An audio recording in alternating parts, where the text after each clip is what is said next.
So you've launched a product, you've built the team, you're getting some interest, but sales?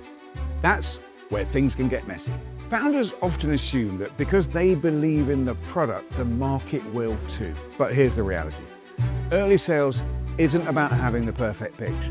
It's about having the right strategy. In this video, I'm going to share the top 5 mistakes founders make in their early sales strategy and how to avoid them. If you're serious about growing revenue without burning yourself out, this is the stuff you won't want to miss.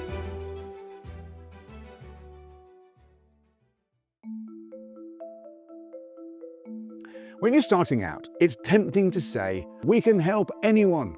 That feels safe, but it's actually the most dangerous place to be. Trying to sell to everyone means your message resonates with no one. The early days are actually about finding your sharpest niche, speaking their language, and solving a specific pain better than anyone else. Let me give you an example. Charles Tyrwhitt, the men's clothing brand, built their early marketing and sales strategy around a fictional customer named James Whittaker. Who is James? Well, he's 40 years old, lives in southwest London, has 2 kids, works in the city, earns a good income, wants to look sharp, but doesn't chase trends. They knew what car James drove, where he bought coffee, what his pain points were when buying clothes. Every decision from product design to ad copy was made with James Whittaker in mind. That's the power of a narrow focus. You're not excluding people, you're getting so specific that you become irresistible to the right ones. So ask yourself, who is your James Whittaker? Who gets the biggest ROI from what you offer? Who feels the pain the strongest? Define that persona early, and everything in your sales process, messaging, outreach, demos, becomes sharper and more effective. Founders love to pitch. Well, most of them. You've lived this idea for months, maybe years. Of course you want to share it. But early sales isn't about showcasing your product. It's about client discovery. Your goal is to learn what your ideal customer is already doing, where they're stuck, what they're afraid of, what success actually looks like for them. Here's the analogy. You're not looking for a paper cut. You're looking for a sprained ankle. A paper cut is annoying, but people live with it. A sprained ankle slows them down. They have to deal with it or it keeps hurting. That's the kind of pain you want to uncover in discovery. If the problem they describe is too small, they won't take action. But if it's big enough to be affecting revenue, time, or reputation, now you're in business. The more time you spend listening, the faster you'll sharpen your positioning, pricing, and messaging. One quick tip, if you talk for more than 40% of the meeting time, you're losing. Early wins can feel great, but they don't mean much if you can't repeat them.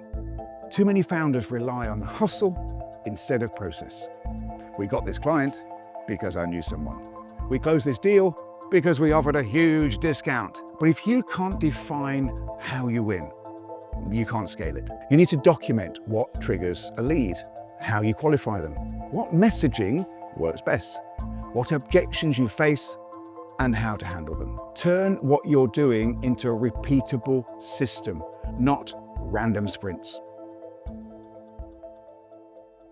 This one's tricky. Founders often either hire a salesperson too early because they don't want to sell, or they wait too long because they're afraid no one can do it like them. But here's the truth. You, as the founder, must sell first. It's the only way to understand your market and refine your process. But once you've closed a few deals, proven product market fit, and documented what works, that's when it's time to bring in someone who can replicate and improve it, not just take over your chaos.